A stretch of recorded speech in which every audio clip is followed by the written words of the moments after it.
Welcome to the Hidden Driveway Show. I'm your host, Amu, and joining me today we have a very special guest, WonderMoth. If you'd like to introduce yourself. Yes, it's me, WonderMoth. I am a producer on SoundCloud. That's true. And we're going to Yeah, talk about all of that and more today in this interview. What a surprise. yeah. And I have a surprise for you. I'm gonna debut my face reveal right now. I don't think In for three. me it's technically one because I have seen you before. But I think for a mean, lot of yeah, other yeah, yeah. people, probably this will be like the first No, no, no, no, time. no, no.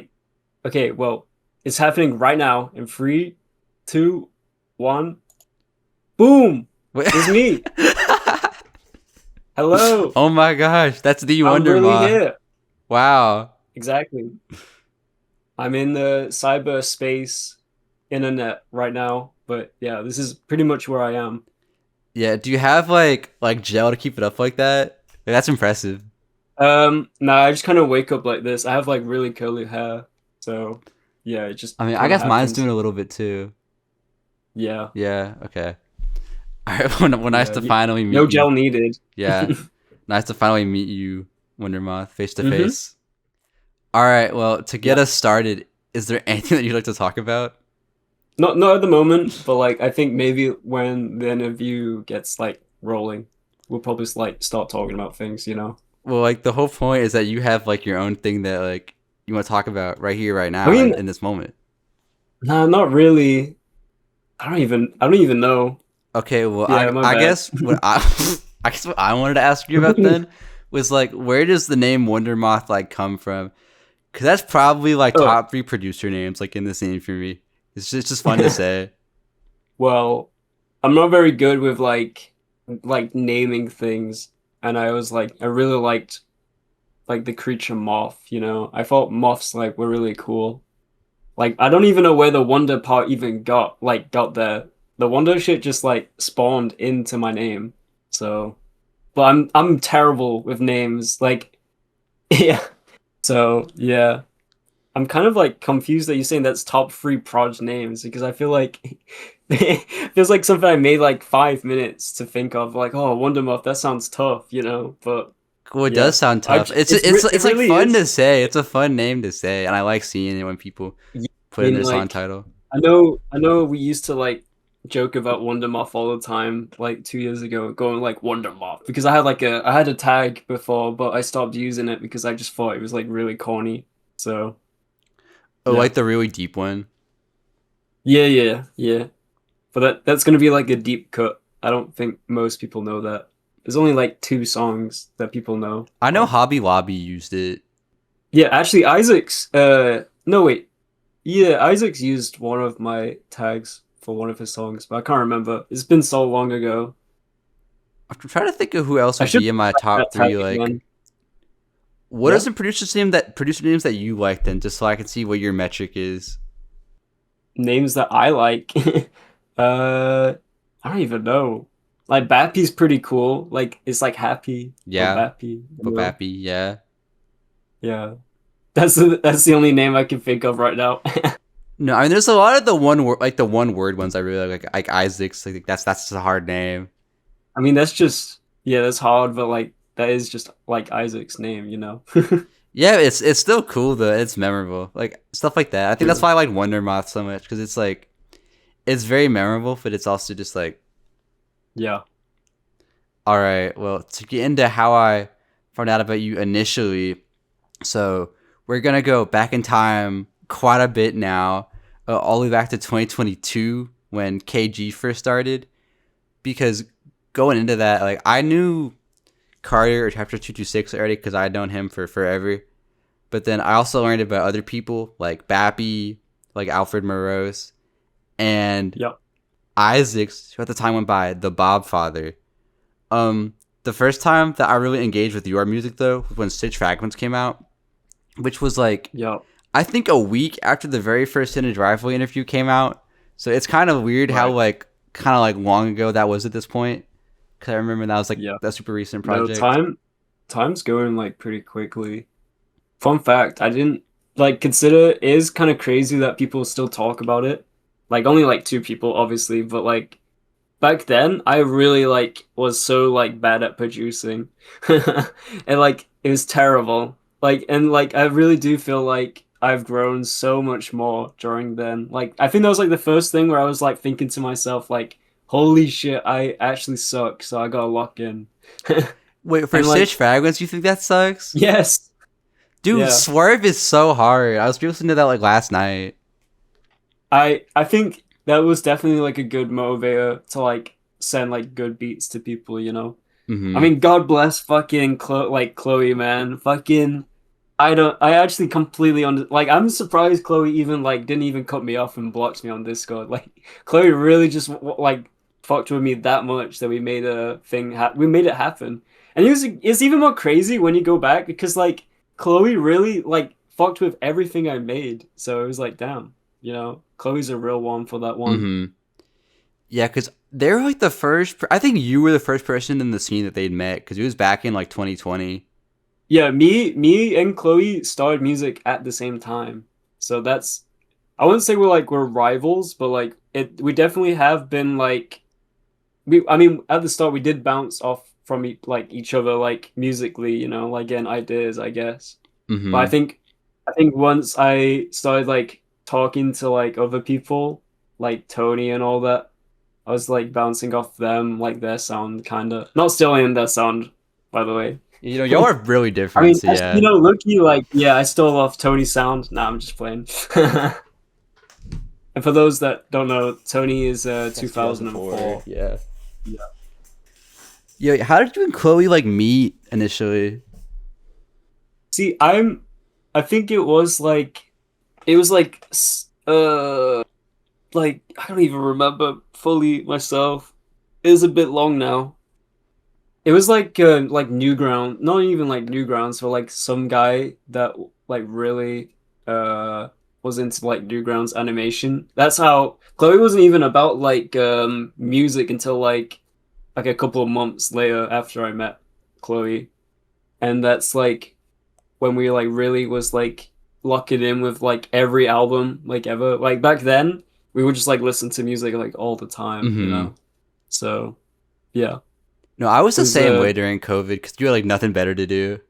yeah, like COVID was just the time where like I was listening to music and then, you know, keep going like deeper and deeper with it, like finding not niche things because like I was already on like that niche wave, you know. I was like I mean, okay, that's kind of cringe saying that, but like what I mean is like the more like obscure-ish kind of sounds like Sybyr, Syringe. I would say Mm-hmm. like Sybyr is like a huge part of like when I was like a like child, you know, because like Syringe from like what you know when you're going through teenager like adolescence, like you become like this really like dorky like well I was a dorky one, but like Sybyr like Syringe was like really like actually spoke to me like musically, you know. And Mm-hmm. it is kind of crazy that he's only just getting his flowers now. Like I'm seeing on social media that people are just like remembering him and like saying like, "Oh, he did this shit like 10 years ago." Yeah. I've been knowing that, but yeah. So, yeah. I mean, I can definitely understand like people to me he's like my XX Tentacion to like theirs, you know?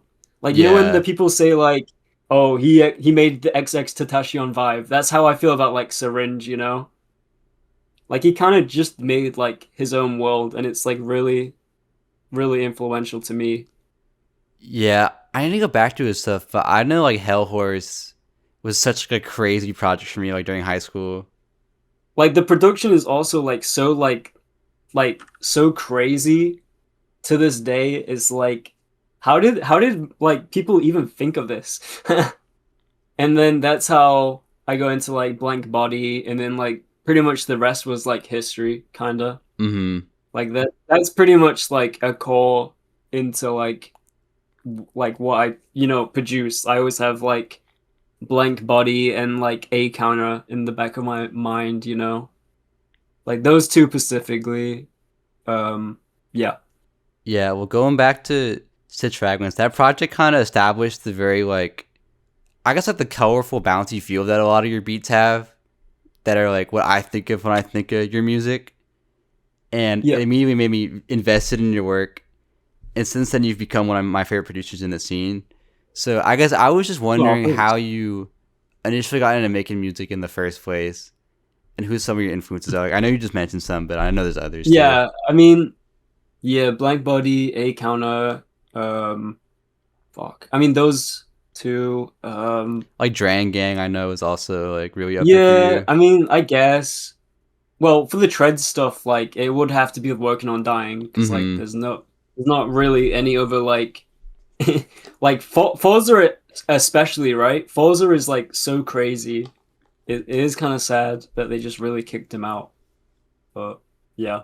Um Takia, Teglinto, but those it's not like I'm actually really like influenced by them, but it's more like they're really just like doing stuff that is like kind of unheard of, you know? Mm-hmm. Like from the scene, you know? It's like holy shit, like no one is actually doing it like them. No, I know when we So were in Culver this summer, you would just constantly glaze the Ultra Mudang clips they dropped. Like, yeah, dude, they're yeah. so good. Yeah, as of late I have been becoming a Takia clone. I pretty much kinda am ripping off Takia, but it's fine.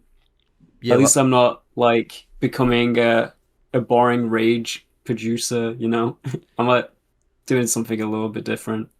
well, also like I feel like you take so much influence from like Wave, which like no one is really doing that sound right now. So I feel like it makes your stuff Yeah, stand out a lot. me and Jay-Z always like talk about Wave, like not all the time, but like we do like have similar influences as well. And that's kind of like why I fuck with Jay-Z a lot.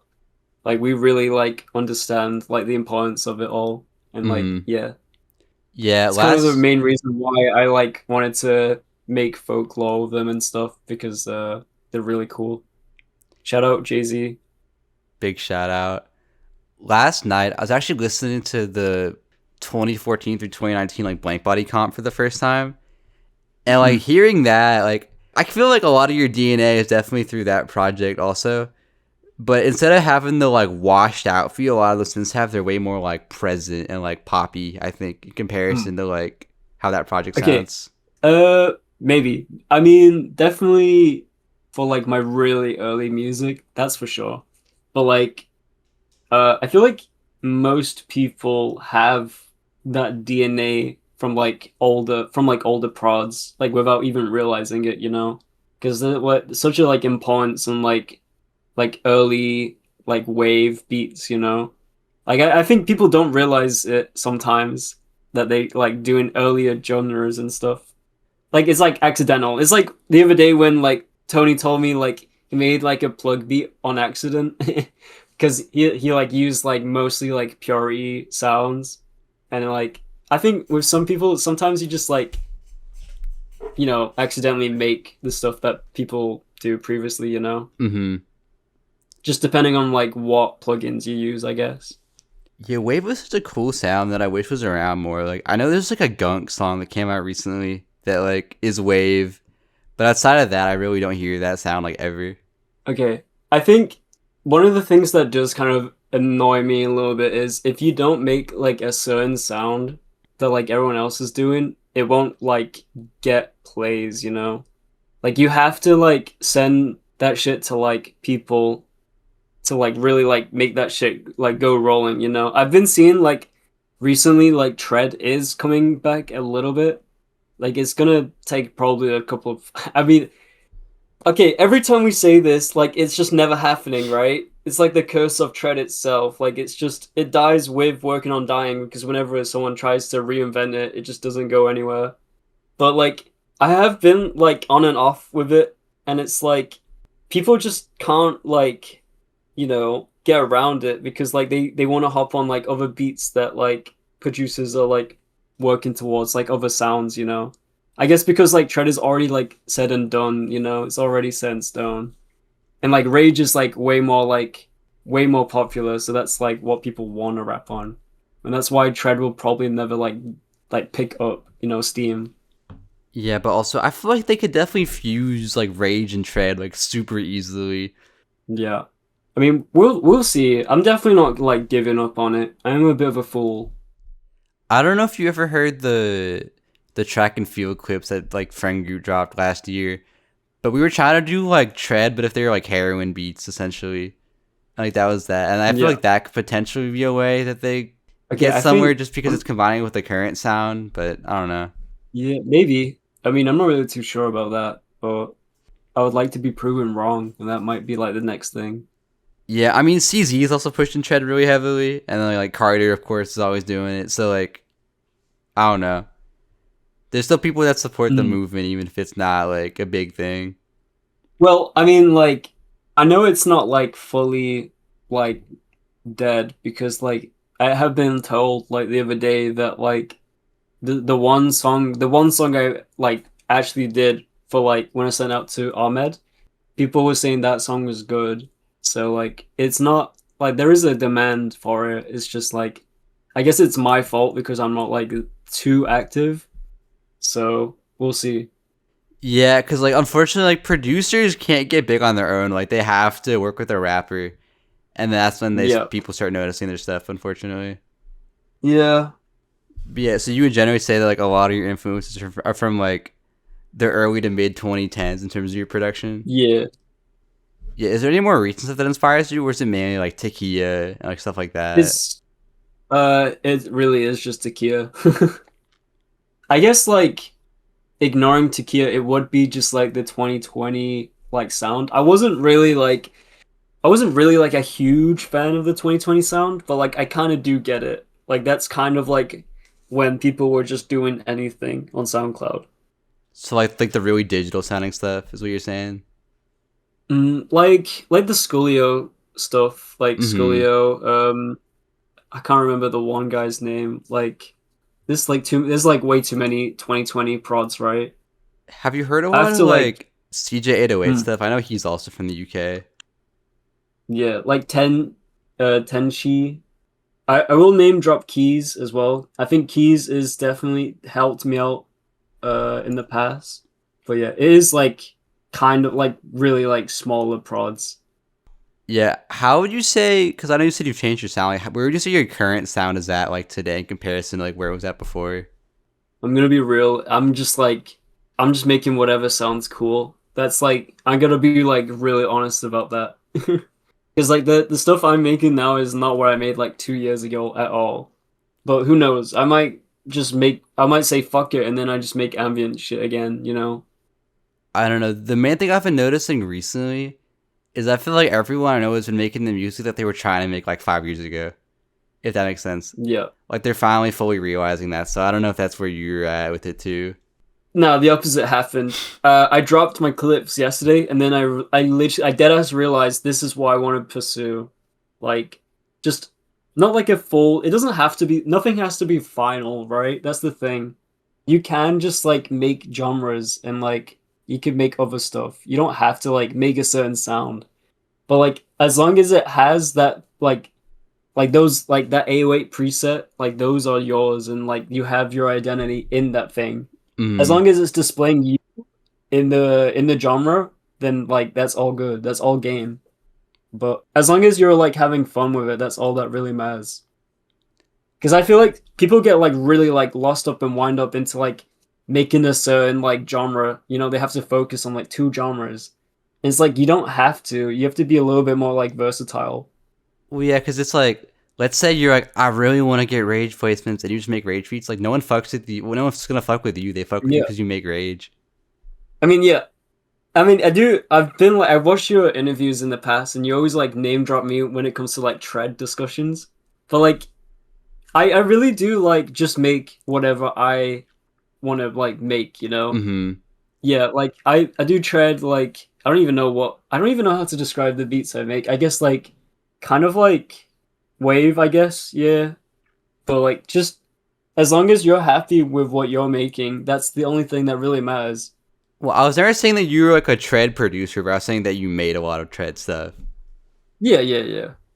Yeah, because like I feel like all my favorite producers, what they're best at doing is they do like a variety of sounds, but you can always tell it's like their style like through it all. Yeah. Would you say that like Gundam inspires you at all? Because I know that's also like a very big thing for you. Yeah, I mean, like mecha has been like a big thing for me. Like it's just like so fun to watch, you know. I wasn't really like too much of a mecha dude beforehand, or even like a car dude, right? But like I think there's something just so fun about like the way like Tomino, the guy that made Gundam, like the way he like writes characters in his shows. And yeah, I do like recommend people watch Gundam or at least give it a try. Because it is like kind of like some of the like better like war story stuff you probably like will watch, you know. Even if it's like a kid show or aimed towards like kids, but you know, like it's still like worth watching. It's very Mm-hmm. like important to like to understand or like gravitate to. Yeah, I haven't watched a lot of anime, so I might need to tap in because I think I've only watched like JoJo's Bizarre Adventure in like middle school, and then like half of Fully Yeah. Cool in high school. And, like that's been it. Yeah. I mean, look on the plus side, if you weren't really like fucking with Gundam that much, at least you have like the Gunpla stuff, you know? Like you can like buy the Gunpla and like build them and then do cool poses and stuff, you Mm-hmm. know? Do you have like a So Gundam like there's always like collection? the yeah, I have a collection as well, but it's just fun. It's a fun hobby to build them. Mm-hmm. All right, well, moving on. So, what we're doing an interview right now, I'd actually initially attempted to do it back in 2024 when I was doing this like producer month series thing for Hidden Driveway. By the time you didn't feel like you were ready for one, which you know that's fair. We're doing it now. So, Yeah, but at that time, KG was still an active collective in the scene, which was like a massive pillar of our community. But yeah, at the start of 2025, it was announced the group would be disbanding. That's not to say that this has yeah. left you all alone though, as you since started your own collective Folklore, which features other members in the scene like 147, Oxynova, and AKA Jay-Z, who I've actually interviewed before. So Hmm. I guess I was curious how these different collectives have like impacted you in your work, because I feel like a lot of people when I talk to them on here, above all, it's like their friends are like really what inspires them the most in terms of like what they want Yeah. to do. So Okay, I'm not gonna go into like the like musically stuff because I kind of did like briefly mention how they like influenced me mm-hmm. musically, but I will go on about like why I think it's important to have like treat collectives as like an actual like friend group, you know? Because like the most important thing is you're having fun with it, because that's literally all that matters with the music stuff, you know. Like it really, if you take it like any more seriously than it is, then like it ends up becoming like a business thing, Yeah. and you shouldn't really like treat like a collective thing into like a business thing until you have like at least like a set goal, you know. But like obviously with folklore, I didn't really have like a set goal to begin with. So like I all I really wanted was just to have like a friend group and like we just like talked every day and all that. Kind of like what KG was in the beginning anyway. Yeah, because I don't know if I want to name the name of the collective. You probably know which one I'm talking about. But there was one recently that ended up disbanding. And it was just like, Yeah, it was so many people that like, they're all really yeah, talented, but none of them were actually like friends. And because of that, like, it yeah. wasn't managed like as well as it could have been. Ended up disbanding because of that. So like, Hmm. if you want it to survive, it has to survive as a friend group first before it can even survive as like a music group.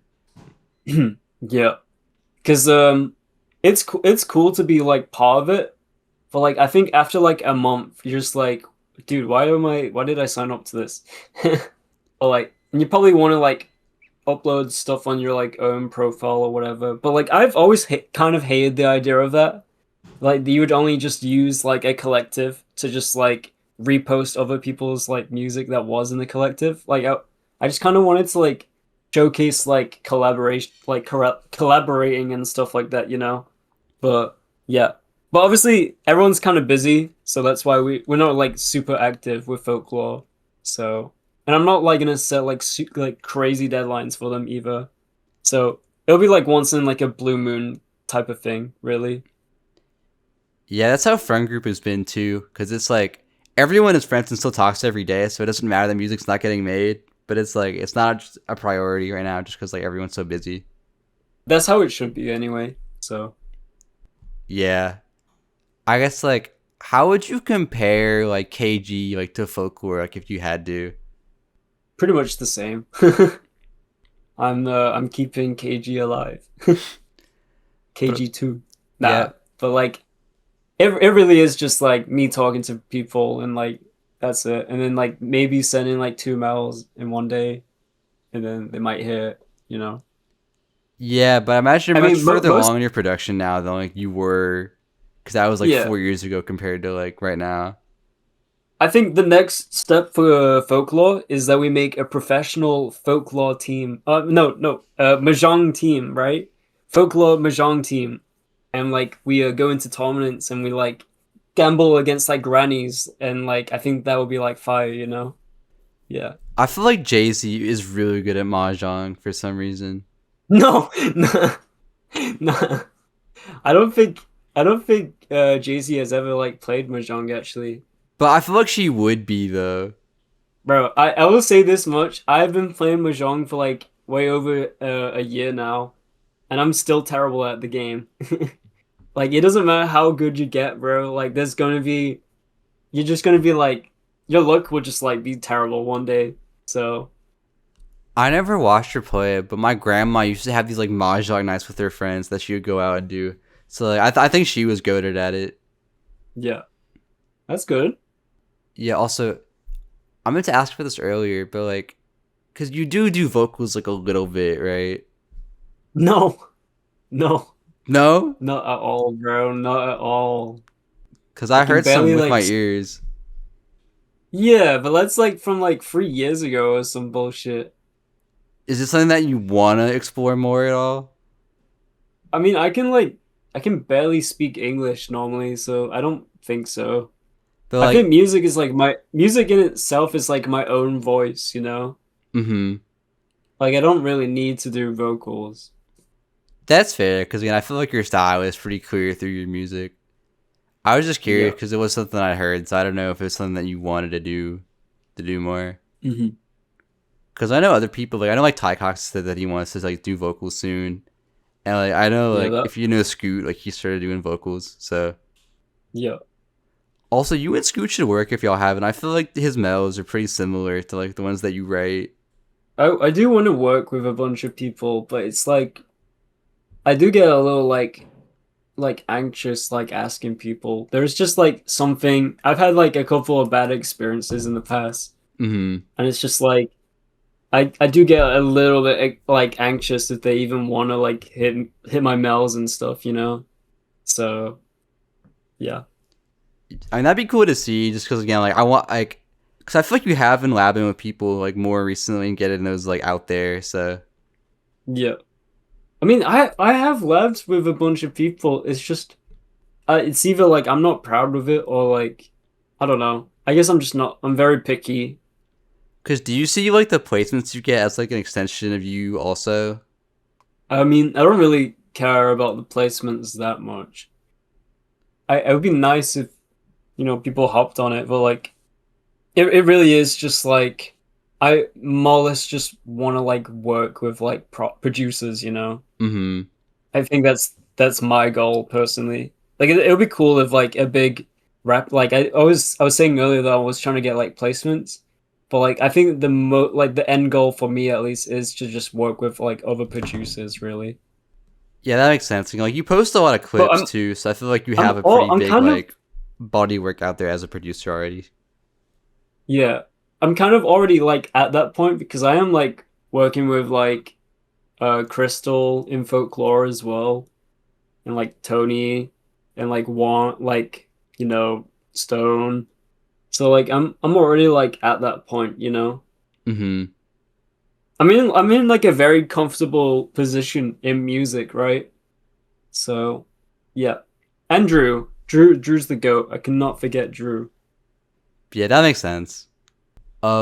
We talked about this a little earlier, but towards the start of 2025, many people in the scene were calling for the Treadvolution, which is a genre that you've always Yep. written pretty hard for, with songs like Swerve by Bappy, 182 by Chapter 226, and Landslide by Ruby Mhm. Red, which is like kind of tread, like a little bit. Last year, One decided to join in on the Treadvolution, making several songs in that style. one of which being Patrick Ewing, which was produced by you. And Mm-hmm. that song was named after Patrick Ewing, who was a basketball player. And admittedly, I've just never cared much about sports, right? That was until very recently when I started getting recommended videos about basketball by Jimmy High Roller on YouTube. I don't know if you've ever seen that channel around, but for the last like month, I've just been obsessed with watching his stuff. Cause like I don't care about the stats in basketball at all, but he talks about it in like a historical context, and to me, that's really interesting for some reason. So that's like completely flipped my attitude on it. That's kind of like with me with Mecha as well, because I'm like watching Mecha for like the historical side of it too. Mm-hmm. I'm like, well, I think what people don't realize is like historical stuff is interesting. It just depends on like what exactly it is. Because like with basketball, that's like something like totally like cool to like understand, like, you know, like the stuff from like, you know, I mean, I never like, I'm not into basketball, but I am more into like football, you know. So like with football, it's like my dad's like supported City all of his life, and then like when they finally got like a team, they started winning more often, and it's like nice to like see your dad like actually happy about life again, because like bro, City was like a miserable ass team for like the longest time. So yeah, it's always nice. Yeah, well, this was this thing that I used to not care about at all, that I now have a big interest in. So I was curious for you, like, what are some things that have grown on you? Mostly like the tokusatsu stuff, right? Like I have been getting a lot more into like Ultraman and stuff like that, because like Ultraman is just so fun to watch. I think people will probably like write it off as like just a silly show where like some grown guys in a costume like punching like a giant monster, and it's like, but it's like so fun to watch, and I feel like you'd be kind of like doing a disservice if you just write it off as like a kid show. Like I think it is like something more than that, you know? Mm-hmm. Like it definitely like teaches like the values of like justice and like all like the importance of it, you know? And I think that's good that they have it for like tokusatsu stuff. But if you really like hate that stuff like Kamen Rider and like Ultraman, there is a show I will recommend that is more catered to like adults, right? And it is Garo. Garo is like insanely good. It is my favorite like show ever, and I think everyone should like check it out. What's it about? It's more like horror and like kind of like Japanese like folklore stuff, you know?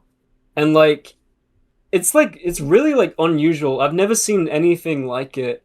But it's the guy there's this the main character Kuga, I think it is. I can't remember. It's been a while.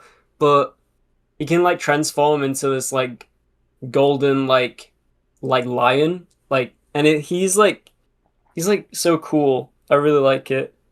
But like it's mostly like hunting down like horrors and stuff like that in the world. And yeah, I mean, I say it's what I'm describing does sound a bit childish, but like in the very first like scene of the show, there is like a naked like woman. So like I don't think like children can watch it.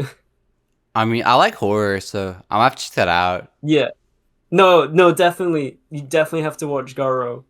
We can talk about Garo a lot. I mean, I can't really say too much because I will be like spoiling Mm-hmm. like a couple of bits for like Garo that makes it like the best show. But it has like a nice like PS2 like video game cutscene charm to it as well. And I think it's so like you never like see shows like that. And it's all like the set pieces are like super nice at night as well because it like glows up and stuff. I don't Mm-hmm. actually know how they did it, but the whole show just looks amazing.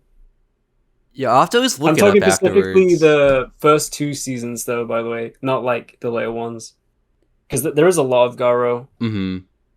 I think one thing that's grown Yeah. on me recently, and this is kind of a weird one for me, but like parties, I guess, because I was never into them at all. Just being in college, and Oh, it's like parties? I don't drink or anything, right? But it can just be a fun way to like meet and talk to people if you're in like the right environment. So I've been enjoying going to those more recently. Yeah, I mean it's a cool environment thing. So I mean I don't really go to parties that much, but yeah, I can definitely see like why people enjoy it. Yeah, I have to be in a really specific mood though, because it's like I don't drink, so it's like I have to be like, yeah, I want to be around a bunch of drunk people right now to like want to go, which is usually like not my mood. Like, there was one yesterday that I could have gone to that I was just like, today's not the day. Yeah. I have the Wondermoth interview to do tomorrow. I can't do it tonight. Yeah. I mean that's cool that you like parties. Hold on. I gotta go outside. Hold on. Ah, Oh, you're out and outside. about. Yeah, I'm out and about. Wait, how tall are you? I'm like kind of tall. No, I'm saying like you're above. I don't know if you're standing on a platform. If you're just like up there. Oh no, no, this is a balcony. I'm just like really Okay. high up. I don't know if you Yeah. look like a Godzilla, like kaiju creature. I mean, maybe I could be a kaiju. Would you want to be a kaiju? Like right here, right now? Uh, like a giant moth kaiju. Yeah, like Mothra. I Mm-hmm. could be a Mothra. Do they need oxygen? Because like I would just go to space if I was Mothra. I'm pretty sure they need oxygen. Yeah, That's unfortunate. yeah. I think another thing, and you're kind of talking. You were kind of whoa. You're kind of talking about it earlier, but I think like collabing with other producers definitely growing on me too. Because I used to exclusively be like a solo producer until like late 2024 probably. I think I Love You Core was a Mhm. big reason for that, just because it was so much easier. But I used to be so scared of like hitting up other people to work, and that's something that I do a lot now. Yeah. I mean, it's like when you go into like a pool for the first time, right? And then you start to go like towards like the deep end, and you're just getting a little scared because not because it's deep, but you think you're not gonna be able to like keep your head above the water and not drown, you know? Mm-hmm. But like I think with like most things, you kind of just have to like adapt into like doing. Yeah, but now it's like I don't think I can imagine my life like without labbing with other people. Like it's such a big part of Mhm. like my process now that it'd be like weird if I wasn't doing it. Yeah. Then you would be a great swimmer. You'd be like Olympics gold medal, No, bro. dude, when I was in Boy Scouts, they had this like swimming merit badge thing. Like I have Hmm. asthma, right? And for like it was at a summer camp, and Mm. for the first thing of it, you had to swim like 20 laps across the pool in like a certain time frame. And Yeah. I couldn't do it. Like I ran out of energy. I was like I had to get out. So Damn. granted, Damn. I I was was like 12, so maybe I'd be better now. But yeah. See, the thing what's really weird is like I wasn't really a great swimmer, but for some reason like sprinting was like a big thing for me. Like I was pretty fast.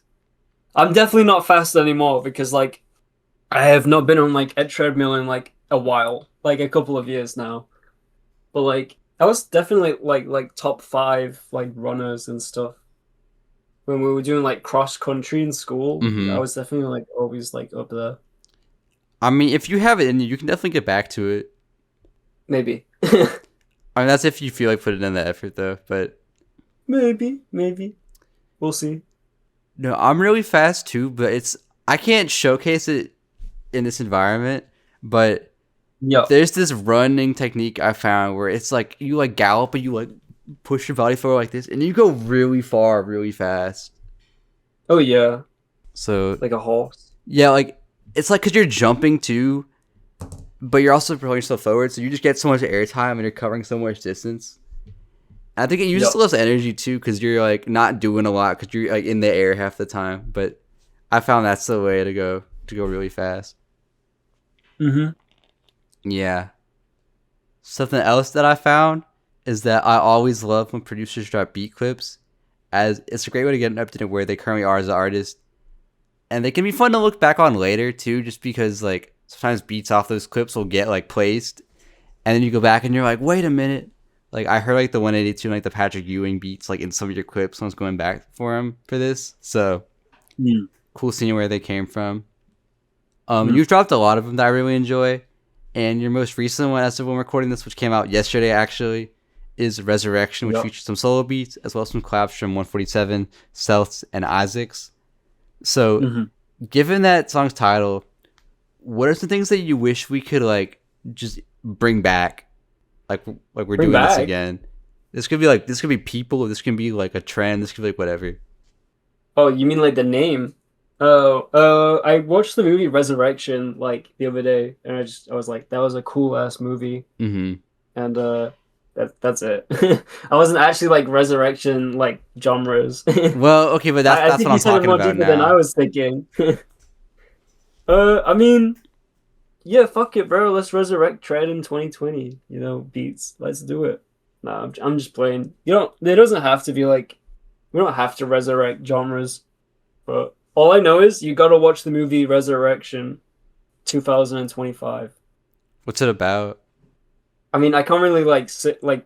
There's not really. Oh, it's one of those. Because, okay, like, it's one of those. Okay. It's a really like artsy farty movie too. Like, there's not like, it wouldn't make sense if I was just saying it out loud. You know, you just kind of have to like watch it. Yeah. If I had to pick one thing I could resurrect, it's weird because like I don't think we should resurrect like digicore as like a sound, like the 2020 style of it. I don't think we should do that. But if we could bring back that community, I think that would be awesome. Yeah. Because like I don't think the scene has ever felt as together as it did during that time period. Yeah, like very like the first like couple of months of like COVID is like when everyone was like going insane. But yeah.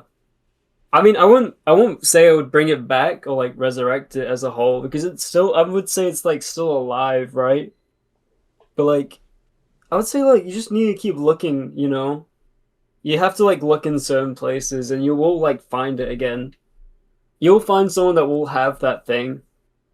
Yeah, I'm trying to be like that example with like Tread, you know? Yeah, because like I think with like I Love You Or we kind of had that for a while where like that felt very like communal. I think that's kind of also died off since then. But like for that year span, like that was like the place to be. Yeah, it was a good social hub, but I kind of like I wasn't really like active in there. So I mean, I'm not really like active in like any community really. It's just like my friends basically. I think if there's something else I could resurrect, I would pick like the vibe of like early 2010s YouTube. Because people used to just make stuff for the sake of making it. And obviously that's still out there, but that used to just be like the thing. And now it's very like algorithmically like optimized like content. Oh, yeah. So I think if the general vibe was just people making stuff because they like it again, and like that was like what everyone was doing, it'd be so much better. I was thinking this like couple of months back. Like everything has become so like corporate and like boring. Nothing really has like a soul anymore. Like everything has to like maximize like viewing profits, like most clickbait like videos ever. Like everything is like been so like monetized that like not like none of it is like personalized, you know? None of the videos are like what you would like click and be like, yo, can I be friends with this person that made this video? Like it doesn't really come off as like a community thing anymore.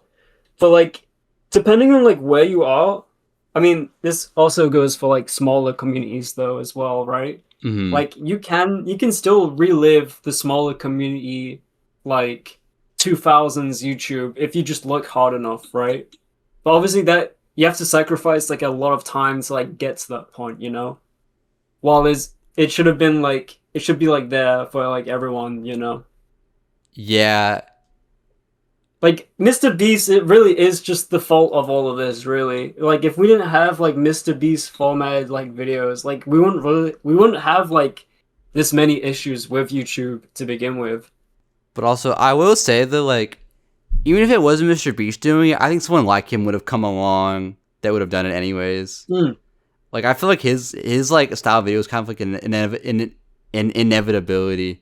Just because, like, definitely. Like he analyzed the algorithm so hard that he knew what to make in order to get like that much like traction he knew from it. He was the same person that like made sure that like he even had his like mouth in the thumbnail open because he knew it would get more views. So like we're talking like he knows exactly what people want to click. So Yeah. Yeah, like I think they added the thumbnail like A/B testing like because of him, because he was already just doing it like on his own just to see how it do.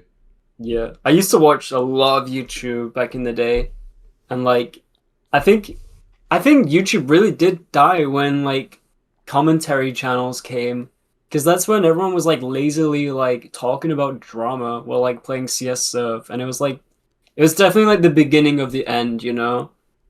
You know what I Like think is so once it crazy? started to become like yeah. Because like, you know how much people would shit on reaction channels like back in the day, Yeah. and that's one of the most popular kinds of content now.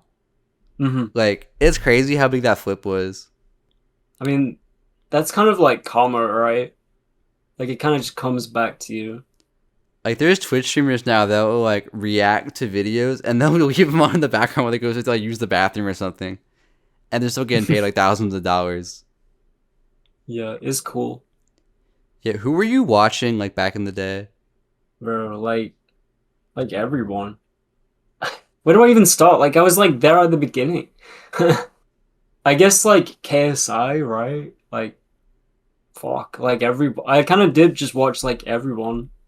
I was really into the whole like normal boots like sphere of people. It's like Peanut Butter Gamer Oh, and like Peanut like Butter Gamer. yeah, like Yes. a lot of those Yeah, people. like I yeah, like the hardcore series is like really cool. I mean, I try and go back to them every once in a like blue moon, and like I mean they're like fine to watch now, but like you know, it's like it was pretty good when you were like a child, Yeah, you dude, it was know? the most intense shit ever when I was like 12. Yeah. And then like pro like when you go back, you just have like Pro Jared's like little icon in the video, and you're like, oh, I forgot this fucker was in here. No, Progera is chill. Like, I know there was the whole thing, but it's like Yeah. he was just stupid. I don't think he's evil. Yeah. I mean, he's a he's like a funny ass dude. I'll give him that. Yeah, I know the completionist ended up being really evil though. If you ever watched his stuff, The completionist. he No, was not in that whole really. sphere and he was into the hardcore videos. But Yeah. yeah, I watched a lot of gaming videos. It's just funny because like now I don't really care about gaming like at all anymore, so I don't engage with any of it. But like that Hmm. was like my everything back then. Yeah. But I do kind of wish I was maybe as a child, like if I went past like in the past and like just might have said like, yo, start watching fucking YouTube, bro. Like watch fucking like Kamen Rider or something to like my past self, maybe. I think that's what I want to say to like everyone that's like currently like listening to this, you know. Like if you like scroll on like Instagram all day long, or like you know, because I know like doom scrolling is like a pretty like we're all struggling with it, right? Like attention spams are like pretty bad. I'd say like we should just go back to like watching shows again, you know? Because like I feel like people are just watching less and less things, or like But they're they want to consuming like more lop. somehow. Yeah, but like they're also like lopping it as well at the same time. Like they don't actually like watch these things, but they want to like represent it. And it has come to my realization that people want to be a part of like a community of something, right? Without even like knowing anything about it, which is like insane to think about. But yeah, that's how like lonely we are. I think that we just like we just want to be part of like a fandom. I was talking to one of my RIs about it recently, and like he kind of inspired me because he's saying like if you have like 2 hours to just like mindlessly watch YouTube, it's like you could just watch a movie in that time and you get way more out of it. Yeah, So instead, if I have a lot of free yeah, time, I'll just put on a random movie and like watch it. Because it's like I feel like when you feel good about yourself when you finish watching a movie because it's like wow, I really just like experienced all of yeah, that. But when it's a YouTube yeah, video that's maybe like 20 minutes, like you'll watch it and then bro. you It's probably forget about it the next day. well, it's also a case where like there's some people out there that don't even like they watch other people play games. Like okay, I understand it when you were like a child, right? Like you know the let's be real, the Markiplier Let's Plays were fire. Come on Mm-hmm. now, like they were pretty fun to watch. But like as you're if you're doing that still like as an adult, like you probably just need to like grow up, you know?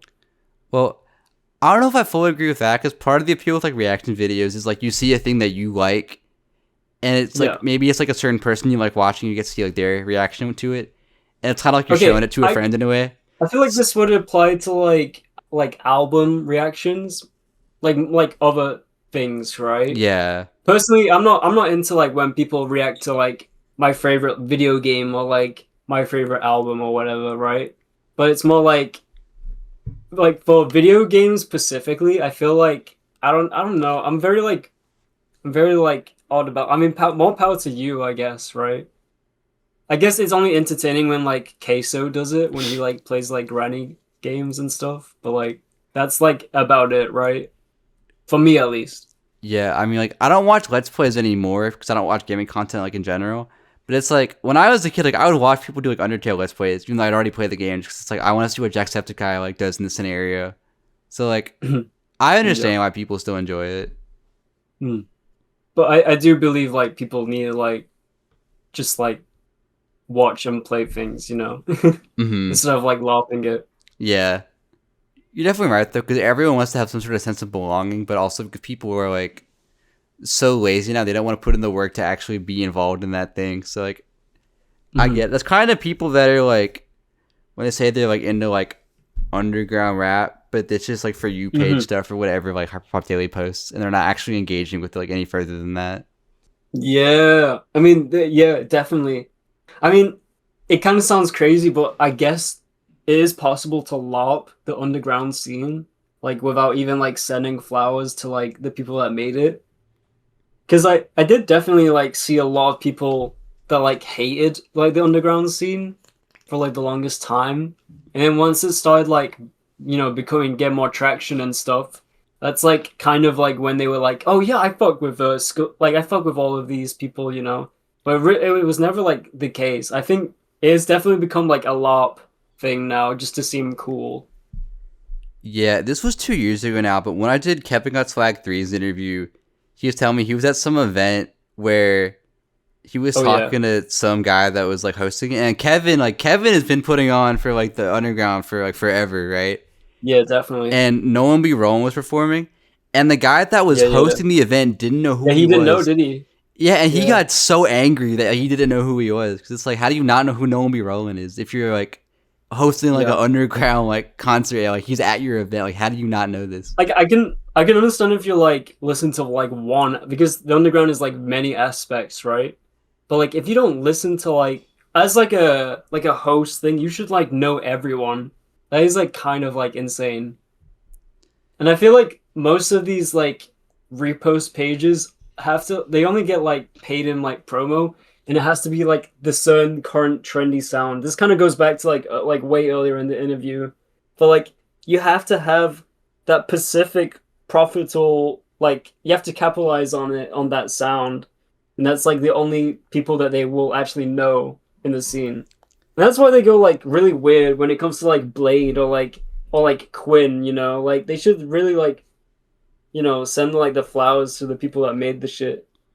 Yeah, me and Carter were talking about it recently, but like I think like UnMusique was low key kind of like Lucy Bedrock playing the game a little bit, because it's like they already knew their music was crazy, but they needed to have something that was more like marketable to people. So like they made music and they went up off that like immediately. So like I still think that was definitely like that was Lucy's like most like money making. Like from the sales point of view, that's definitely like the wisest choice they could have done, right? Yeah, and it's like I still like it, but I hope they end up going back to like their own sound more. That shit is not afterwards. fucking like that shit is not like Sisterhood, bro. Come on now, let's be real. I mean, Sisterhood definitely is like very rough in like mixing, but like that shit is just inspirational. I mean, Lucy probably doesn't feel the same way, but like that shit is everything to me. Yeah. I know in interviews here, it's like, I just wanted to have fun, and that's what they made on music. Where it's like, that's real too, but like, yeah, true. I can definitely see it as them like kind of playing the game of being like, okay, this is like the sound that's up right now. Let me like try doing this and just see what happens. Yeah, like I said as well. As long as it tends to be the case when you're having fun with music, that's when like people like gravitate towards you and stuff. It's very weird because like that really all you really need to do is just have fun with it. That's all you have to do.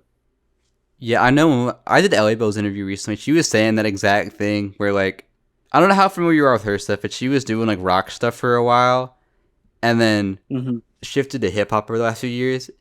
And it's just been like way more fun and enjoyable. And then she's found way more of like a community like through doing that also. That she's just doing what she likes. Yeah, hell yeah. I am a firm believer that you're allowed to do like genre changes. Like I know people weren't happy about Jane Remover. They like got the bag and then they went to like the rock stuff. But like I can understand if you need a genre change every so often. I think with her instance, it was because she was kind of like writing off her older stuff. That's people got mad. I mean, that one comment, I can't remember what the comment was, but she was saying something weird about like hip hop, right? Like she was saying like she didn't really like it. I think it might have been about Daria Core or something, because she used to be like really anti that. Daria Core, wasn't it? Because that wouldn't make sense when she's making hip hop stuff again now. Like that wouldn't make sense. Yeah. But I don't know. It's not really my business anyway. Yeah. But I think changing up what you do can definitely be really healthy as long as it's done in a way where you're showing love for like the genre you're taking on, if it's like something that's outside of like what you normally do. Yep. Speaking of which, actually, I always love seeing when producers create their own solo projects, because I feel like it really gives you an insight into like how the producer operates just when they're kind of like at like their like being the most themselves, I guess, because they're making it like exclusively for them and not like who could I get on this, right? And I know not all of them are still up for you anymore, but you put out a few projects like an ambient project called Chasing Clouds, Dissolution, which is an instrumental wave tape, and then Written in Blank, which like is a beat clips on your SoundCloud, but you've also put it on streaming, so I don't know if you treat that as a project. But given that you are primarily a producer for other artists, how do you approach releasing your own solo material? My own soul material? Solo material. We said soul this whole time. My bad, solo. I mean, it kind of does come from the soul. I don't know, like, I guess you just kind of just do it. You don't really, like, think about it too often. But I mean, like... There would just be a day when you just get up and then you'll just feel like, yo, I want to make a beat. And then it happens. But I mean, with like Chasing Clouds, for example, like that's obviously like that's different from what you normally make. So yeah, well, that's when I like started out. I think when I started out, I wanted to like go into the ambient stuff, but like as I got better at producing, I stopped doing the ambient stuff. I'm not saying like ambience is like a low requirement thing. I'm just saying it's just not what you wanted to do. It was like something I wanted to do, you know. I mean, arguably, I'm just gonna be real. I don't even think I can do Chasing Clouds again, even if I'm like, I know I've gone better, like way better as a producer, right?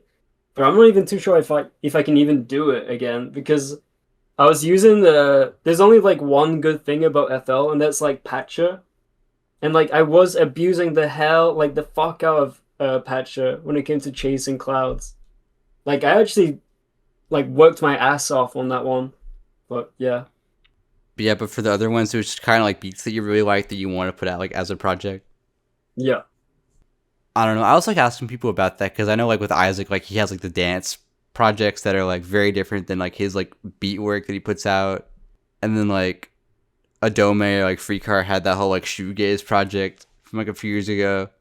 So I think it's cool seeing how producers can kind of like focus on like their own sound more when they're not like trying to like get someone on like their production. Yeah, definitely. Just do what you want to do. Yeah, and then with Written in Blank, is there a reason that one's treated a little differently compared to like your other clips? I was like when I was still finding my foot in like music, you know. I think it was definitely like that one where I was like, okay, so this is definitely what I wanted to make. And then I just kind of been keeping up that momentum with like what I wanted to make ever since. Because I think like your biggest solo highlights are probably off that project for me. Because like the last two beats I love, like Fusion and Blank are both so good. Yeah, they killed it with Fusion. I like that beat a lot as well. Yeah, do you have like any plans for like a future solo project, or would it be kind of like when it comes, it comes? I mean, I've made I do like solo stuff sometimes, but like it's not like I don't have like enough for like a solo clips right now. But like I'm like 90% of the time I'm working solo anyway. So Mm-hmm. All right. Well, you haven't only put out solo projects, as you also have Stitch Fragments with Bappy, which I mentioned earlier in the interview. And one yeah. thing I've always loved about their music is that they're able to combine their like very fun atmospheres with their music while also being kind of vulnerable at the same time. And I think a Mhm. song like "Don't Be So Hard on Yourself," which is off that project, encapsulates that perfectly. So Yeah. I was curious, what are some personal things that you've gotten like better about over the years? I feel like I've gone about with I don't even know. I feel like I answered this earlier anyway. Like I feel like I have just gone better like overall. But I do think I have gone worse in some aspects, believe it or not. Like I was saying, like the ambient I don't know if I can even do the ambient stuff anymore. But yeah, I don't know. Yeah, I guess I I just need to like hip up I need to hip up the door more often just to see if I'm like 100% better like in every way. I yeah, mean I mean that's this the best thing about like waking up every day. You just get better naturally. yeah, I mean this question was more about like outside of the music. I mean, like outside, I'm trying to think like outside. I mean, I have gone like better-ish at like draw like doing art, but like yeah, I've gone better with like painting, I guess as well. Yeah, I would like to like paint like my model kits one day, but I'm not very confident with it yet. Are But the like model kits hopefully like for soon. Gundam or is this something else? Yeah, yeah, for like Gunpla, yeah. Mm-hmm. I don't have like ideas for like what I want to do yet. So Yeah. I think my biggest thing has probably just been like talking to people, which might sound kind of silly when it's like, isn't that like no, the that's like the that's whole valid. that's like the whole thing that I do on here. But That's valid though. I don't know. I'm so grateful for having Hidden Driveway as like a platform because like it forced me to get so much Oh better yeah. at like socializing. If you compare some like the older ones to now, like I feel like I've definitely Yeah. gotten a lot better at having just I'm conversations with still people.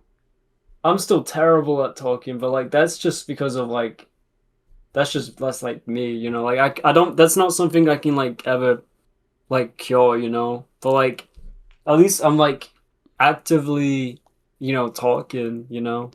That's the That's only not thing that true because really I thought the same matters. thing until I was doing it. Hmm.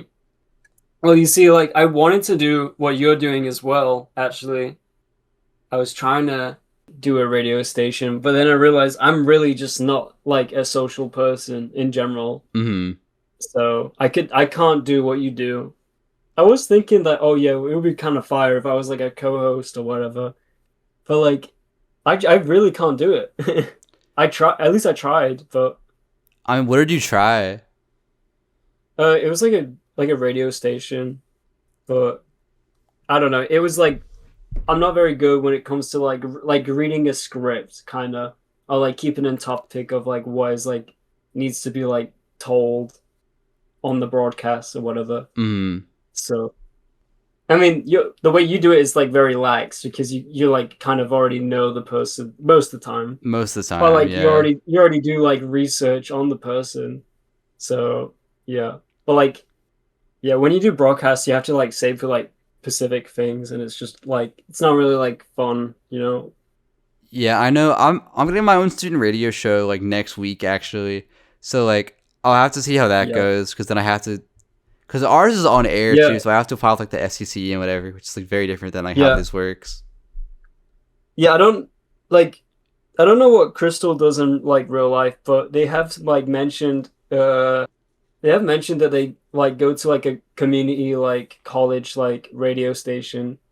So yeah, But with the talking though, because in high school, dude, I was so awkward and like I feel like I kind of pushed a lot of people away because like I was so bad at talking to people that people just wouldn't talk to me because of it.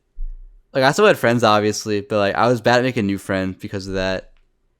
And once I got to yeah, college, I kind of forced myself to get out of it. That's around when I started doing these two. So it's like even if you feel that way, like you can get better at it. It's just like it does take work. Yeah. I mean, I would like to one day just like have enough confidence. Well, it's not even a confidence thing, right? For me, it's like it really is just hard to like find the words you want to say. But you know, I think I have gone better like in the last like 5 years or so. So that's good. Mm-hmm. But it really does like if you're talking like to people every day, then you should be like good. You'll like naturally be good at like talking. Yeah, this school year especially, because like last year when I was like really locked in a hidden driveway, I had like no social Hmm. life, low key, because it's like Hmm. I'd be like, nah, I gotta do my weekly interview, and I would just skip stuff so I could edit, and it's like that's not good. So now I upload less frequently, but like I make sure that it's like an artist I'm actually like passionate about, and not that I Yeah, wasn't hell before, yeah. but it's someone I really like want to cover. Like Oh again, yeah. like for you, like I wanted to do this one like 2 years ago, so it's like this is one that I've been wanting to Yeah. do, and See, then okay, I'll be real. The only reason, like, this is the realest reason why I kind of delayed it is because I don't think I'm like interesting enough to like answer like questions. I'm really just like a basic dude. Like, I don't. There's not really but you're much Wonder going Moth. on within my life. I know, but like, you know, like I'm really like musically, I'm not really doing much anyway. I used to like make. I used to drop clips like monthly, but like I'm kind of just stopped doing that. So, I mean, I'll try and like upload more often, but yeah, I'm so like glad I have like fans, you know, like you and all that. I like in the last like 2 years or so, oh, no, not 2 years, like a year. Yeah, definitely like in a year, I have noticed like people do care about my music. It's not like, you know, like they like someone's song and they're like, oh, that was pretty good, you know. Like I do get told that my music is good, so it makes my heart like fill up with fire knowing that you actually like fuck with me, you know? Because Mm-hmm. like for the longest time, I wasn't seeing any like result, and that's like one of the worst things as like a producer you can get. So anyone Yeah, that's listening to this, just make sure like you'll be known that if you're not like receiving like the fire in your heart by like other people, like the love, just know that like just keep going the music and eventually you will have like someone that fucks with you. So but it's even more crazy because you fucked with me like at the start. Like like you didn't even really like Stitch Fragments is like kind of rough, right? I can't even listen to that now. But you were there, bro. You've like fucked with me day one. well, yeah, because those are crazy. And if they weren't hard, like Chloe wouldn't have hopped on them. Well, I mean Chloe's just Chloe, bro. Yeah, I know. Yeah. I Around mean that time, they Chloe's the used to also future. just like be obsessed with doing like producer collab projects too, because like Asphyxia came out right after that also, Yeah, and hell then yeah. like I know like they have the Let's just Chloe do and it this one, again. which is Let's like do a it work in again. progress. They have like the Pastoria thing too, so it's like Yeah. I really do need to work with them because like we've been saying for like a year now that we wanted to like make music is because we're like kind of the same person, right? You know how I was like on about like the A counter stuff and all that. mm-hmm. Like they really do like the A counter like Yeah. melodies and stuff. So like if we like fused, I think we would probably be pretty goated. Yeah, I think like their mellows with your drums would be like so sick. Yeah. Cause like yours are really specific like grooves in them too that I've noticed like through your clips. I mean, it's just how I'm feeling at the moment, to be fair. Mm-hmm. A lot of it is just like how I'm feeling. I'm not trying to say like I'm basing it off like emotions, but it does kind of come off that way. Yeah, I think on that topic, like another thing I've gotten better about is definitely just like emotion regulation, I guess. Yeah. Cause like in high school, I'd feel something, I would just kind of sit with it and feel terrible. And now it's Oh like yeah. I can go on a walk, or I can write about it, or I'll record like a video log where I can like talk to myself about it and kind of like Yeah, verbalize how hell I'm yeah. feeling. And like all of that makes it so much easier to deal with. Yeah, definitely. I mean, okay, I do like need to take walks more often, but like I don't feel better. Like it doesn't really like change me that much. I mean, it's not that the walk itself helps, but it's like I can listen to music I like, go somewhere I like being, and Okay, it might not make I the don't. situation This better, might but it'll sound make me feel controversial. better. This might sound controversial, but I'm kind of weird when it comes to it, right? I don't listen to music when I'm out and about or doing something. Even like if it's like mundane tasks like washing up or like stuff like that, like Mm-hmm. stuff that are like chores in the house. I don't really like listen to music or anything because I don't want music to like dictate like my thoughts. I want to like have my feelings and thoughts in that moment and like think about what's happening in the moment. I'm kind of like a ponderer in many Mm-hmm. ways, really. I wouldn't say I'm like an overthinker, but like I'm just like like because music definitely like dictates on like what I should be feeling most of the time. Like I'm not sure if it's even like my like how I truly feel, you know. But like I normally just don't. That's kind of the reason why I haven't really been listening to music that often anymore, other than like actually making music and like listening to Takia. Mm-hmm. But yeah, I do get like easily dictated by the music that's like in the scene and stuff. And it might like change how I feel in the moment. That's probably a good thing because I have found that like there's very few moments now where I let myself just sit in silence. There's always something playing in the background, which is a really bad habit. So But if I'm doing like work related stuff, I will like maybe have like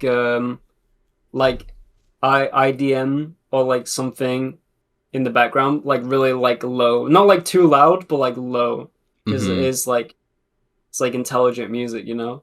Yeah. It's called intelligent for a reason, you know. I think also because that's much more like passive, so it helps you kind of like you can hear it, but Focus a little bit. you can still kind of think independently because it's more of a background element. Yeah, All it's right. like it is like my lo-fi and hip hop basically. Mm-hmm. Yeah. Moving on to something that's actually a pretty big topic in each of these interviews. So as I'm sure you know, in each one, I like to play rock paper scissors with the artist that I have on, and I Yeah. beat Five Fingers Noah in the last one. So I'd like to Ooh, continue my how? streak, and I was wondering if you'd like to play rock paper scissors best 2 out of 3 with me. Oh. Okay. Okay. I'm ready. Are you gonna send like emojis in the chat? Like how are Yeah, we? yeah. I'll do emojis. I'll do Okay, okay. emojis. Yes, I guess let me know when you have your move ready, and we can go. Okay, I'm ready. I'm ready. I'm ready. Okay. I'm ready.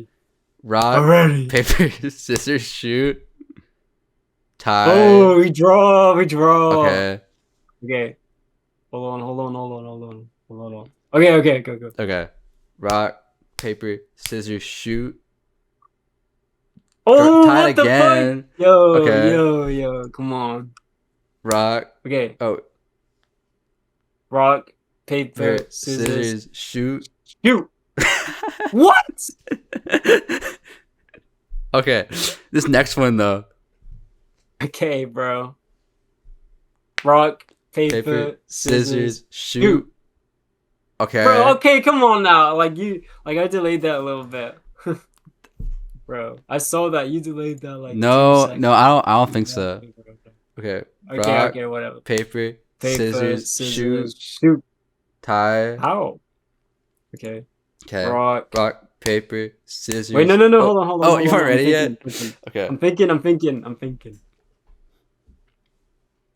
I'm thinking. I'm thinking. This is serious business. I understand. Okay, okay. Rock, Paper, rock, scissors, paper, scissors, scissors, shoot. shoot.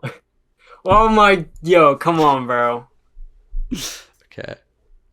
Bro, we're never doing this, bro. Rock, paper, Paper, scissors, scissors, shoot. shoot. Okay.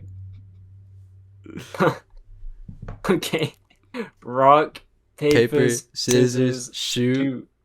Oh. Okay, one for me, one for me. That's worse. Let's I was go. tired. That was really scary.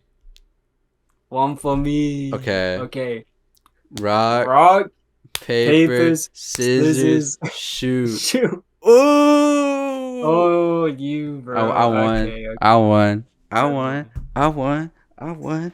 I won. That was I a won. pretty like I won. scuff rock paper scissors, but actually, to be fair, like I wasn't even like I'm just joking, bro. Like I wasn't even like posting like paper. That's like toilet roll.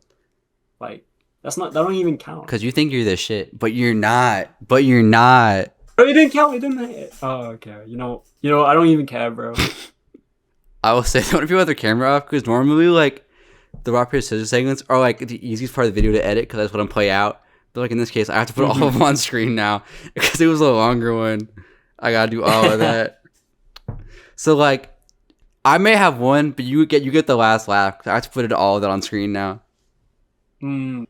Yeah. Yeah. Take that. Yeah. Moving on. So chapter 2 to 6 is an artist that we're both friends with, who, as much as we love him, is admittedly notorious for not dropping music. Last year though, he had his big comeback with his Leaks EP, and you, alongside him and 147, produced the first track off it.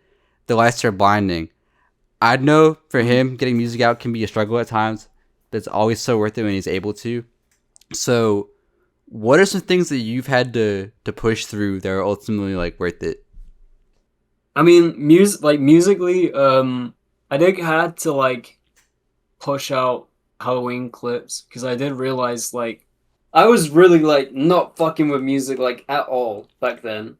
Like Halloween was like awful. I was like feeling like shit constantly. Like it was terrible. Like I was really just not in the mood with like anything. But I really did have to like poop that one out because otherwise I would have been cooked. I don't even like Halloween clips. I think it was just like okay. Do you mean like the concept of them or like yours specifically? No, just mine. Just mine. No, I feel that though, because I think when you have to make something on a deadline, it can be kind of like stressful when you want to finish by a certain amount of time. Yeah. I think it's hard with music too when there's. I posted about this recently actually, but it's kind of hard when there's no one else that's like pushing for you to get it done other than you. So it can be kind of hard to like set your own deadlines. Yeah, definitely. I know with the Camera Sonora documentary, that one was so hard for me to work on. I think just I'd never done something like that before, and there was no deadline on it, and nobody like really expecting it. I guess so. It was like it took like 5 months for me to finish it, when it should have only taken like 1. Yeah, I used to do editing as a kid. Yeah, editing is like a real like pain in the ass to do. So I can understand that. I've definitely have like maybe like 60 not like that much, for like 10 gigabytes worth of like footage. And like I do want to like make videos again, you know, because I think that would be like kind of tough if I like made videos. I know me and Zyva said something similar, like Zyva was like saying, oh, imagine if I was like the first, not like the first, but like first rapper to like do like YouTube videos and stuff like that, you know. And I thought like, yeah, that would be cool. But like editing itself is like such a like tedious process. Like I don't know. It really does like after like 3 hours of like editing and then it like crashes on you. That's like the worst thing ever. Because it really is just like, you know, I don't even care about this shit anymore.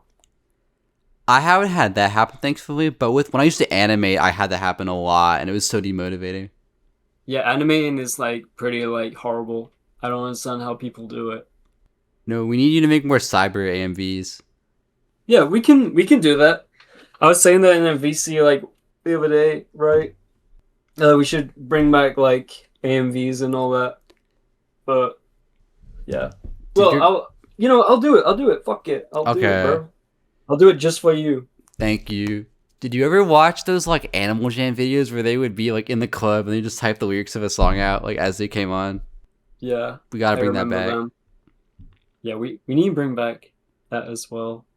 We need to bring back a lot of things, but not everything though. Yeah, and that's why I had the resurrection question. Yeah.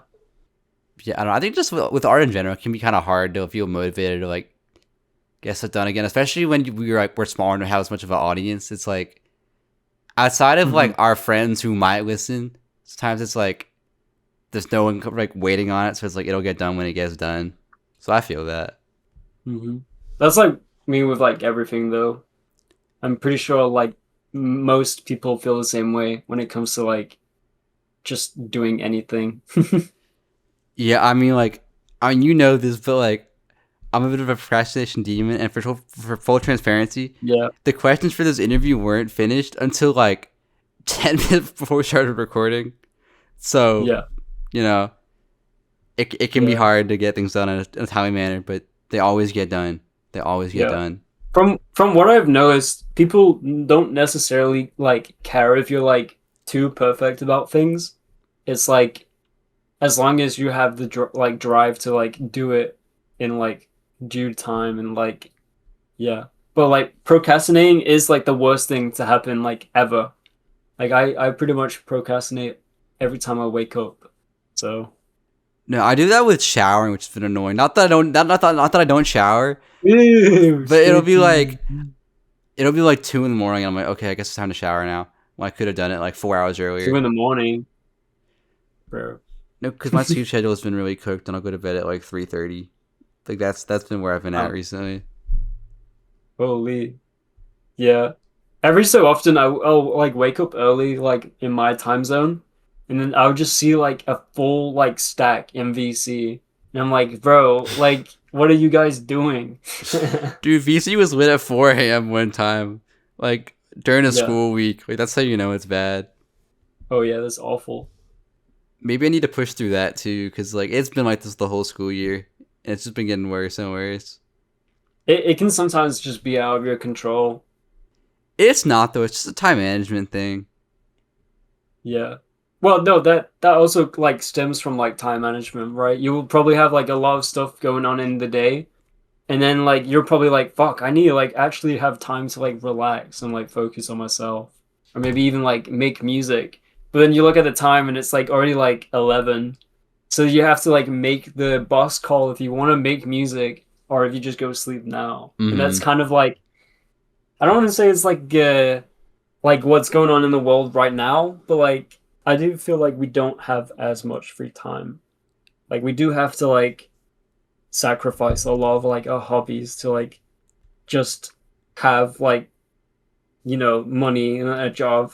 Yeah, but also And then we're just older when you now do have a too, because job, like you were yeah, still in a high school during when KG started, like just out of high school at that time, right? yeah, yeah. Yeah. So even in college, like, But the like stuff in my busiest like school year. So yeah, but it gets so rough, and you're just like I just want to like relax and just be play games with my friends. I have noticed like recently, like I even struggle to get my friends to play a game with me. I don't know if it's like gone that bad for like, but like it feels like you have to like walk up, like the boulder, when you like push mm-hmm. the boulder. It really is just like that when you get your friends to like hop on a game. Like it's never been this bad, like ever. But I guess that's just part of growing up, right? Yeah, I remember during like the Lynx Club era when that was like a thing, which is 5 years ago at this point. But like, we would literally be in VC all day, every day, and like at the time, like I felt like it'd be like that forever. But obviously, like nope, and we haven't had a full squad VC like in like 4 years probably. Yeah, Like we all still talk, but it's like it's never gonna get back to that point realistically. yeah.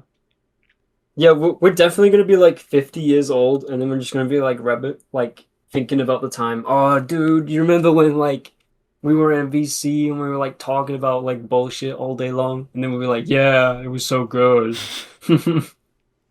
Yeah, I remember when we played Rainbow Six Siege together. Dude, when we played Roblox FNAF Yo, together. remember when we played Roblox? I mean, that's cool, but you know, I'd rather have like memories of like watching like shows with my friends instead. Because Do you like know video there's like games are just a like video games have just kind of like become like live service like slot, and it is kind of just like whenever you look at it, you're just like, yo, I don't want to like play a video game like ever again.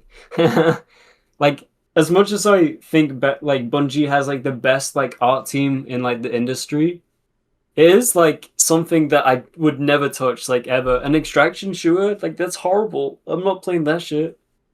Yeah, I mean, you know those like dementia homes where it's like places that are designed to help people kind of like get their memory back a bit because it reminds them of like when they were younger. Yeah, all the times, yeah. Yeah, I wonder what that's gonna be like for Gen Z because like Because they don't have like nostalgia for like Halo or anything like that.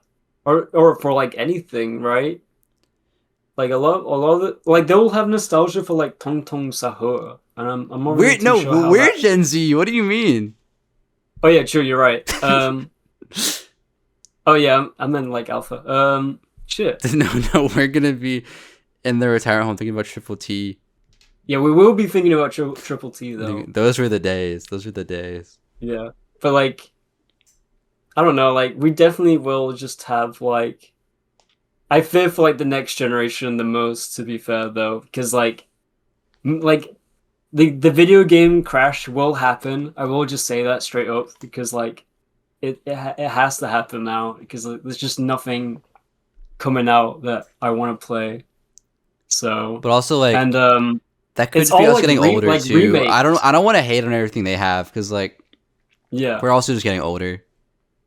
yeah, true. But like, I'm just saying like if the industry is like remaking like or treating like games that are like not like art, like it's an art thing, right? Mm-hmm. Like video games is like art, but the way they treat like games is like a hardware like update almost, right? When they're not really treating it like an art form to begin with. And that's kind of like where we are at right now. Like people just they don't understand it. They don't understand art basically. Mm-hmm. Yeah, I mean, I watched a video of it recently, and I hope they're right, because they're saying like with the rise of like AI and stuff, they think it's gonna Yeah. actually increase a lot of like human made stuff that has like soul in it, because people are gonna get so burnt on that they want stuff like that again, or like seek it out Yeah. more often. So I don't know. We'll see how that goes. I guess. Mm-hmm.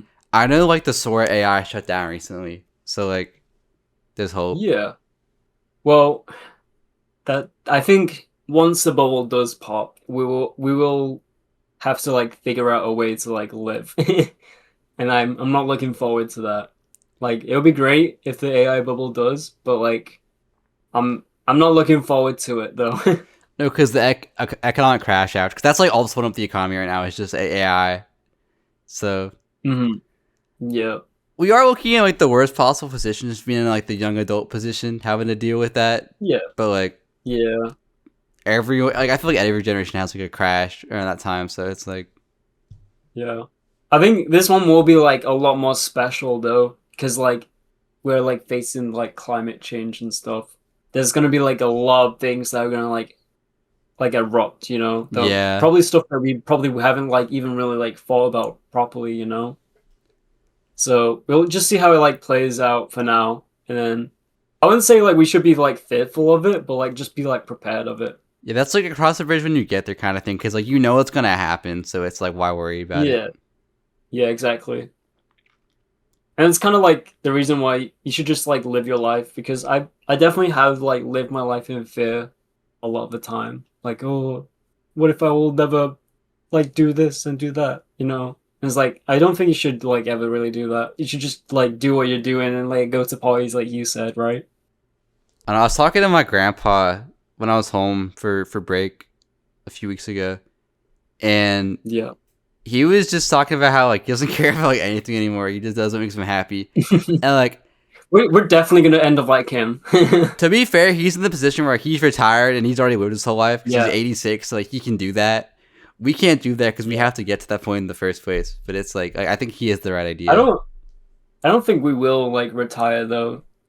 Like because they're gonna like up the retirement age to a No, point because where we're gonna like be balling and then we'll be fine. yeah, maybe. Just us though, no one else. Yeah, you're right. You're right. We'll see. Or we can all move on to like a farm together and just like go off the grid. That would be. I think most people would want that at this point now, right? But like, it's kind of like farmers are pretty much like billionaires, right? Because like they own so much land. Land, yeah. So like you would have to be rich in the first place to be a farmer, you know? We can make the hidden driveway hype house and then just like disappear forever. Hell yeah. Well, yeah. I mean, that'd be cool. So if I ever stop uploading for like a long time, like that's what's happening, just to clarify. Yeah. Moving on. So while your music primarily exists in an online space, as we've been talking about, that's not to say that it hasn't crossed over into the real world. Because last year, as part of the KG X Pharma Show, you had the chance to perform live for the first time alongside other artists from the UK that I've interviewed, like VHS Midnight Style, Dreeks, and Pastoria. So, what was that whole experience like? Well, I don't really remember it that much. It has been I I'm kind of like a dementia like patient now. Like I don't like I'm starting to like forget things now as the days go by. But I do remember one thing, and this will kind of maybe be like a core memory, maybe. And that is like it was so cold. Like I don't know if I could describe how cold it was. Even like me like trying to like warm up my hands while I was doing the DJ set, like it was freezing. It was freezing cold. It didn't matter how much I would warm up my hands. It was so bad. I'm pretty sure that room was like a fridge, like temperature, like minus like 30. That was definitely like the coldest like room I've ever been. But honestly, that's like worth remembering. That's so cool. Like it, yeah. I definitely played in like a fridge. And that's what I'll be saying to like everyone, I guess, when I'll like when they ask like what's my first performance was like, you know. What was your set like for that? Because I don't think there's any videos like online of like what was played. Oh, I just played like stuff from my clips, and then I played like a bit of like my friends' music because I got permission to like play my friends' music, and they were like, "Yeah, do it, bro." And yeah, that's what I did. Yeah, and then was a cool meeting because I forget if you'd met VHS before that or not. Because I know y'all went to like a Blade show together or something. But Yeah, yeah. Like the I can't remember if it was on accident or not. Oh wait, no, I think he might have actually gave me a heads up. Okay, I think he did message me beforehand that he was going. But yeah, it was cool like seeing him for the first time at the Blade show. So yeah, that was cool. was that like the But first person you met online in real life? I think so, yeah. I'm pretty sure, yeah. Maybe. Because I know for Prestoria, like that show was the first time that he'd met like anyone online like in real life Mhm. before. Yep, that's cool. Would you want to do more like live performances like that? Yeah, definitely. Like that would be cool to keep doing that. But no offense to like the DJing world or anything like that, or even just the music scene overall. But like there is a lot of like nepotism. Mm-hmm. Uh and unfortunately that's kind of like the main reason why I'm just not really like going out there because like you have like these concept places, like these DJ places or gigs where they just have like the same like five people, and they will have like these random like randoms with them as well. And like these are just like people that they just know each other, right? They Mm-hmm. can even like be people that are like from like their local like university on like their course or whatever, right? And they really just like it is all just a connection game basically. Like if you know that person, you probably will likely like DJ in that set, you know. That's like with And anything though. I don't think that's I don't think that's a negative because like everything is I would connections say okay, based. it's not really like a negative, but it is kind of like people that want to do DJing, right? Like it's like almost impossible for them to get like any bookings or anything like that, because like literally everyone that everyone that does get a booking is like really just people that already know each other beforehand. Or at least that's like what it is from where I live, right? Yeah, but that's why you need to do like DIY shows and stuff. Like again, like VHS is organizing his own shows, and that's why he's able to perform. So it's like, Yeah. I mean, online showings are like kind of the future, right? I mean, it's not real life, but like with weird music, like odd, like more niche stuff, that brings in more of the masses, and I think that would kind of be like the method, you know? are Because you saying I've more gone like to URL Fest? Is that what you're saying? yeah, yeah, yeah, but like I'm talking like I haven't actually gone to like Johnson's like live shows, but like what he does, he uses like Gmod. He like makes like a he doesn't make it personally, like he gets people to do it, but like he gets like Gmod like areas and like he just like brings people on. I know Zayn definitely did one, Yeah, Zane did but one. yeah. Yeah, but he said something to me like 80 people showed up and stuff like that. So yeah, that's like super cool. But I think when it comes to like stuff like that, it definitely is a case that you should definitely start out with like URL fests and then like do in real life stuff. Maybe then you'll get your like name out there, right? I That's think like it kind just of like depends like what like space you're Twitch. trying to attract in the first place. Yeah, but also like that's why like people on Twitch like DJ and stuff, right? That's how they like get bookings and stuff. Like they DJ on Twitch and then like they get bookings. Mm-hmm. Yeah, but I feel like you could also like do a DJ set in real life and post it online like after the Yeah, fact, and that can also be a way. Like I don't think it has to strictly be like an online thing to get like that traction. I don't know. This is just like an observation I've noticed. Basically, it's just an observation I've seen.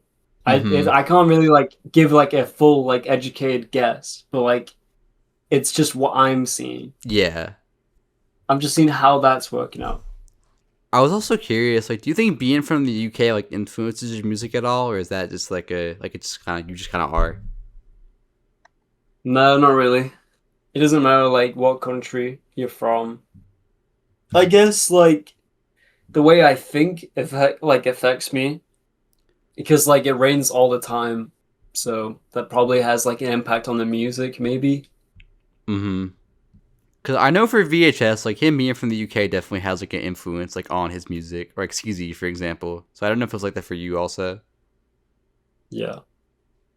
No, not where I'm from doesn't really affect the music. That's real. Well, speaking on the effects of your music, so towards the end of each interview, I like asking the artist what's next for them going forward.